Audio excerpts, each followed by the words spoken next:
probably already heard a lot about greenwashing, but maybe you didn't hear about another term, which is equally detrimental for fashion companies trying to find their place in sustainability, and that is greenhushing. Today, I talk to Mona Jensen about how brands can find their sweet spot in their sustainability communication.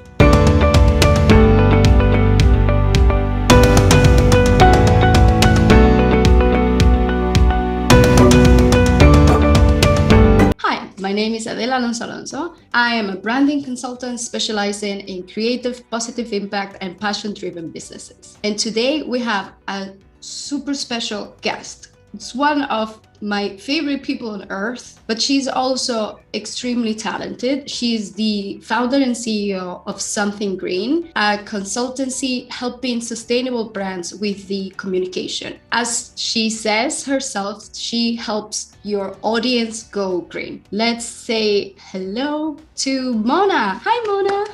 Hi, Adela, and thank you. And likewise, you are also one of my favorite people. So off to a good start. Yes, so I really wanted to have this chat with you because I always get frustrated when people jump to conclusions in terms of what is greenwashing. With most industries, things are more complicated than they originally seem, and people who are actually doing a lot of work towards changing the impact of the industry get this label of greenwashing merely because they are big companies and people associate them with, like negative impact.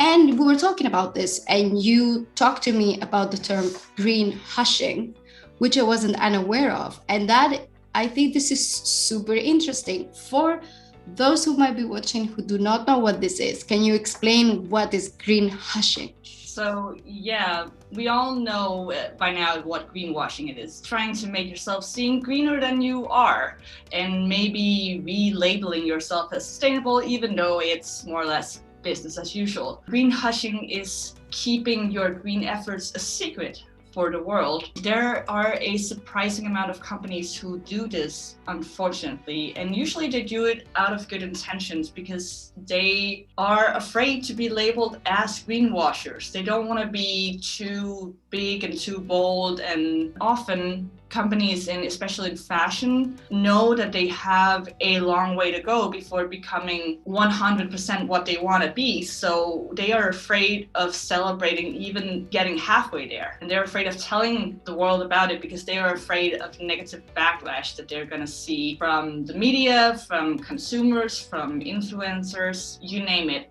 So instead, they just decide to go really quiet about the changes they're making. And you could argue, well, it's wonderful that they're humble and they don't want to brag, but being quiet about your good intentions actually has some negative consequences and can be quite damaging for both the companies themselves and the industry as a whole. There is something that I think also plays a role in this, and this is a very common mistake that I see in marketing. You cannot assume that the customer knows your life. You need to assume in every single campaign that the customer knows nothing about what you're doing. And I think this is also something that plays into that greenhushing effect, because this whole conversation started. Adidas released a short video for, I think, Environment Week or something like that. Probably Earth Week, something. Yeah, probably Earth Week. And the video, if you knew nothing about Adidas' business model and the investment that they have done in research and development for, I would say, like a decade and a half already, like they were one of the pioneers, you will think it's full on greenwashing because it gives no examples, it gives no milestones. It puts videos of some of the projects that Adidas has done, like the algae fabric. But if you just put the photo without context, maybe you understand this video perfectly because it's your company. But a person who is not familiar, and you need to understand, a normal person, like your average Joe, is not looking at news of sustainable fabric development. So you cannot expect that the person who is going to buy Adidas, even the person who's going to buy Adidas because you're sustainable, might have no idea of the strides that you're making in circularity on all of this. So you need to assume every time that you're making a campaign that the person watching knows nothing. Yeah, and I think something even worse about that campaign, because everything you're saying is so true. Like if you didn't know anything about Adidas, you'd be like, cool, but what? But they also, as I recall, added a lot of like really sentimental footage. So there's like a baby playing on a beach and a woman running, like Power Woman. It just felt like a cornucopia of corny video clips. It just did not work. It didn't, and it is a shame because Adidas is actually doing good stuff. So why are they putting out promotional material like this that makes them look like greenwashers? Because that was the feeling I had after watching that ad. Like, wow, you are just riding the sustainability wave. Yeah. It is not easy, and this is where I think you can help a lot, because when done right, sustainable development is not sexy. Like the biggest progresses that you can do, the biggest efforts that a brand that has this can do, is not like PR attractive, you know? We're talking about textile engineering, we're talking about water filtration, we're talking about things that are not as easy to understand than, oh, bamboo is a super fiber. Okay, so personally, I would disagree a little bit with you there, but that's also because I'm an eco geek, so I think it's really, really sexy when you talk about water savings. This is more like a kink. It's not like a general fetish that people have, you know. True, water filtration. It's a very, very niche kink I have, and that few others have. But I find it fascinating, but I understand that your general, especially the general person who is passionate about fashion, it's not gonna be reading news about a new water filtration system. You have very interesting news that get repercussion only in a very professional setting. So how do you translate those LinkedIn news, you know, or like specific publication news for the general public? Well, that's where sustainable communication comes in, because you have to take a bird's eye view of it and see, okay, this one thing, this one technology that, let's say, Adidas is changing or developing, what will it do not just for the individual shoe, but for the entire industry? Like, how many gallons of water are we talking about saving? Like, how many Olympic-sized swimming pools? And what does this mean for water quality in total? And then you need to link that to the current problem in the world. So at this point, we all know that the waters are being polluted, there's plastic waste in the ocean, things like that. So you need to link the news story that is unsexy with an actual problem that the audience is aware of and that matters to them. And then also in that process, tell your audience, hey, we've made this, we're slowly working towards something better. This is why it matters to you. This is why you want this shoe. It's not just because it's an awesome shoe, it's also a step, foot pun, in the right direction for a more sustainable production line. And also, I think it's very important to identify these companies, the ones that are spending money in research and development. Like when maybe you will have a different answer to this, but when people ask me, say, it's really hard to see which companies are really committed and which ones are greenwashing. My answer is always the same. Look at the mid and long-term plans, because that is projects that require an investment where they're not going to get any return in that investment on the short term, or maybe never, you know, because you have clothing companies that are collaborating with research institutions, universities, with engineering companies to really develop new things that may take 10 years. And this is how R&D works. Maybe it's going to work out, or maybe they're not going to work out, or maybe they're going to find that it works, but it only works with industrial grade fabrics and it's not going to, you know. So that is what I think they should look at, and understand that changing a fabric quality is an easy thing to do. You just find a different supplier. Finding, for example, and I'm going to use an H&M example because I think they're also can be very greenhushing. The H&M group they worked with the Hong Kong Institute of Technology and with one of their main suppliers, and they created this machine that is able to separate polyester and cotton from polycotton blends. And I don't know how to explain how important this is. Yeah, this is a massive revolution in the textile industry, not only just in technology. Like, this is the equivalent of the wheel, but for clothing almost.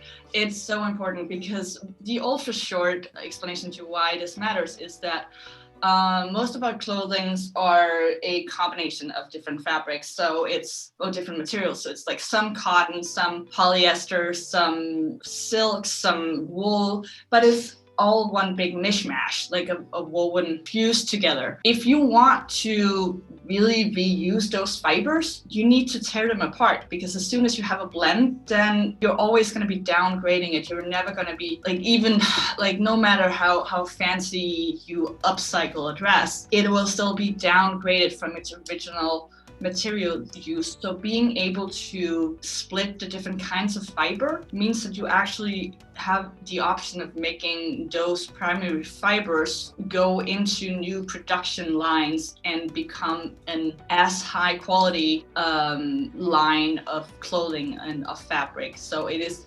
revolutionary, because you can now finally actually do something with the discarded clothing that's not just selling it in secondhand stores or turning it into fashion. And even factory waste. I am so happy that they started with cotton poly. Cotton poly is the best blend that they could have used because of two reasons. Reason number one is a very, very common blend. Like, I worked as a buyer for plenty of years, and I was like, most of the things that I would buy are polycotton, because just adding a little bit of polyester makes the fiber much easier to care for. Not only cheap, depending on where you buy, like if you're buying from Bangladesh or India, actually 100% of cotton, it's cheaper than cotton poly.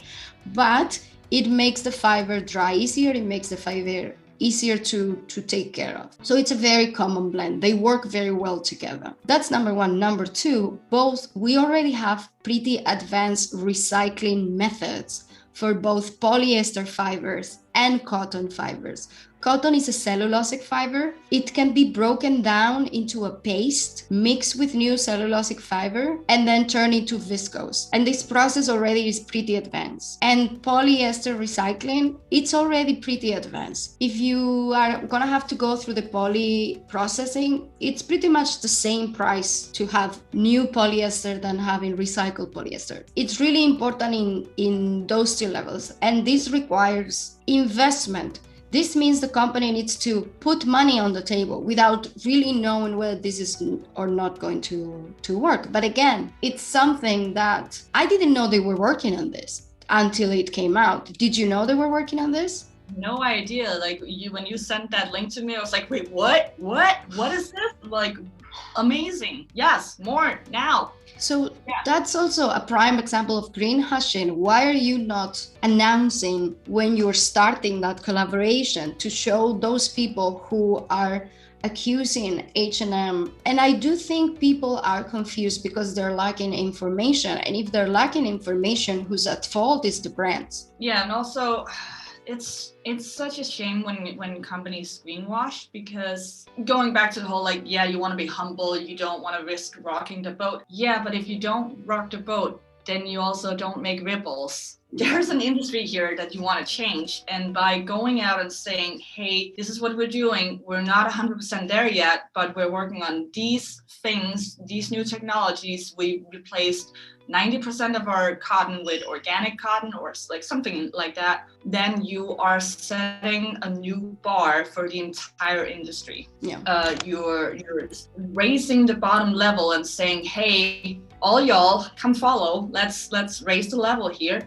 And you're also giving your consumers a more honest base to make decisions on, because we don't know what we're gonna buy if we don't know what's available to us. If you give me 2 random t-shirts without telling me that one of them is made from organic cotton, then I'm not gonna base my decision on that. I might just based on color or fit or price. But if you tell me that one has an environmental footprint that is 1/10 of the other one, then I'm gonna buy that one. But you need to tell me first. You need to give me the knowledge to make good decisions. You work for this, so I'm sure you're better at detecting, when someone is kind of selling a lie or when someone is actually hiding what they can do. What are some things that you look out for in the communication of a brand to place them here or there? So I have a habit of going directly to the about page on a website because show me your dirt, show me your nitty gritty. I want to know what you're about. And if they have an about page that is a lot of buzzword bingo, basically we're included, we care about the environment, but there's no concrete examples, no numbers, no data, no talking about what they've done, then I'm like, yeah, sure, sounds good. And then what? And with a number of brands now, thank God, have a sub page called sustainability. So again, that's where I head. And here you can also usually see if it's a lot of we care, we're working towards, and then flatlining. If they're not telling you what SDGs they're working on and giving you the specific numbers, if they're not telling you what their specific initiatives are, if they're not sharing their data with you, a lot of companies who are doing things like carbon offsetting or tree planting or water conservation efforts, they will have links to documentation of their efforts. They are putting it all out there saying hey, we're not 100% there yet. This is what we're doing for now. That is for me something I look for when I'm looking for a more sustainable shop or producer or company in general. Okay, one last question for you. If a brand or a company or even just an entrepreneur, someone who has a small business, wants to make sure that they find themselves on that sweet spot, not greenhushing or greenwashing, but actually being honest about their efforts in a way that can resonate with their public, what's a good place to start? So a really good place to start is, again, in your own about page or your own sustainability page. Take a step back and look at what you have created and what you put down. It can be really easy to go blind to your own communication efforts because you live with it and you forget that the rest of the world is not inside your head and they don't know what you know. Just like you said with Adidas, they were communicating to people who already knew the brand, but you have to remember, like you said, that people are seeing you for the first time. So something that I've told my clients to do multiple times is to explain their service or their product to me as if I am their 80-year-old grandmother. And yes, I make them do the grandma test because something happens when you find yourself facing an audience that is so specific. You become really aware of what features you are highlighting, and grandmothers are an amazing group of people to explain things to, because all of a sudden you find yourself explaining the most important things and explaining also how it is beneficial to your grandmother. So that is a trick you can do. Just spend 5 minutes thinking, if this was my grandmother, how would I explain these things? Okay, and to finish, because we've talked about really huge brands with ginormous budgets here who are getting it wrong. So obviously the perspective of someone who specializes in this, it's really valuable. If someone who's watching this and has sustainability as the core of their business wants to find you, where can they contact you? Well, they can either go directly to my website, somethinggreen.org, or they can search for me, Mona Jensen or Something Green on LinkedIn. That is the easiest way to find me and to get in touch. And yeah, feel free to drop me a line, because there is nothing more frustrating than watching companies who do amazing things with sustainability not reach their target audience and not make that impact. Awesome. And I would say if you are at all interested in sustainability and sustainable development, you have to at least follow Mona on LinkedIn, because she shares tons of really interesting information. Okay, so thank you very much. As always, it's great to talk to you. I'm just happy we now have one of our talks on video. And now is when I have to do the outro and tell you to subscribe and like and hit the bell notifications. Click the thing. Yay. Although being completely honest, I haven't been very consistent posting videos here, so I'm sorry, but please still like it. And we'll try to do better. And we'll have Mona again soon, I hope. Okay. Thank you again, dear. Bye.